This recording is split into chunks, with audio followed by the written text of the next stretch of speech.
नमस्कार बंधुगण। आजिकाली ऋतुर परिवर्तन हेले थंडा काश कफ भली समस्या भोगवाक पड़ी थाए। जदि आपण को थरे थंडा बा काश आरंभ हो जाए आपण को बहुत कष्ट होता है एवं यार कष्ट संभाली न पारी आपण एलोपैथिक मेडिसिन रो व्यवहार करने को पछकुंचा दियंती नहीं एवं यार व्यवहार मध्य करिथांती जहाँ शरीर पई विशेष क्षतिकारक मध्य होइथाए। आज ए वीडियो माध्यम मु आपन को एक सहज घरोई उपचार जणाइबी जहाकू आपण घरे मध्य तैयारी बा प्रस्तुत करि परिबे एवं सहज उपाय रे मध्य यह थंडा कफ काश को मध्य संपूर्ण भल कर देबो। तो आसंतु जानिबा यार प्रक्रिया और व्यवहार। सेथिपई वीडियोटी को शेष पर्यंत देखंतु और चैनलटी को सब्सक्राइब करंतु। पाखरे थिबा घंटी को मध्य दबाई दियंतु।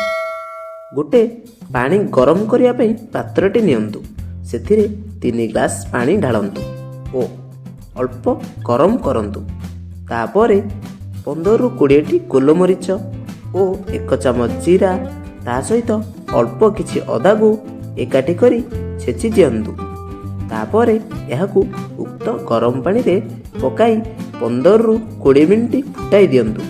यह संपूर्ण फुटीगला परे होइथिबा काढ़ा को छाणी दियंतु एवं ठंडा करी दियंतु एवं एथिरे छि लेंबू चुपुड़ी दियंतु एवं एहाकू दिन को 3 थर खाइबार आधा घंटा पूर्व पी दियंतु। देखि ठंडा कफ काश संपूर्ण भल होई जिवो। आउ गोटे मध्य उपाय मु आपन को जणाउछि। जदि आपन घरे महू अछि आधा चामच महू सेथिरे अल्प फाळे लेंबू चुपुड़ी दियंतु ओ चामच रे किछि मात्रा रे दालचीनी गुंड मिसाई फेंटी दियंतु। यह कफ सिरप भली काम देइथाय। उक्त औषध को दिन को 2 थर सकाळे खाली पेटरे और संध्यारे खाली पेटरे सेवन करंतु। देखिबे ठंडा कफ काश संपूर्ण भल होई जिवो। ठंडा भल हेबार आउ एक सरल उपाय। जदि आपण घरे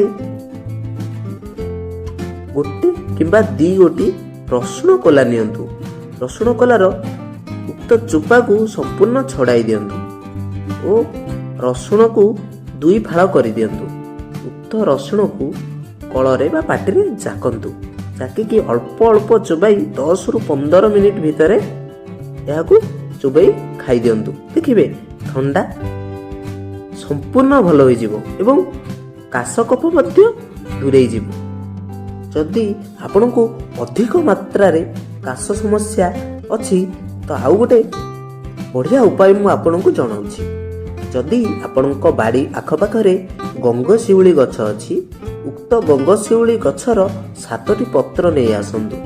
सेथिरे 3टी गोलमरीच मिसाई एहाकू संपूर्ण छेची दियंतु एवं उक्त रसरे आधा चामच महू मिसाई सकाळे और संध्यारे सेवन करंतु। देखिबे काश अति शीघ्र और संपूर्ण भाबरे भल होई जिवो। मु आशा करूची आपनकू ए वीडियो अधिक सहयोग दबो एवं आपण एहाकू पसंद मध्य करिथिबे। सेथिपई लाइक टी निश्चय करंतु ओ वीडियो आपण माननकू केमिति लागिला कमेंट माध्यम रे निश्चय जणांतु। धन्यवाद।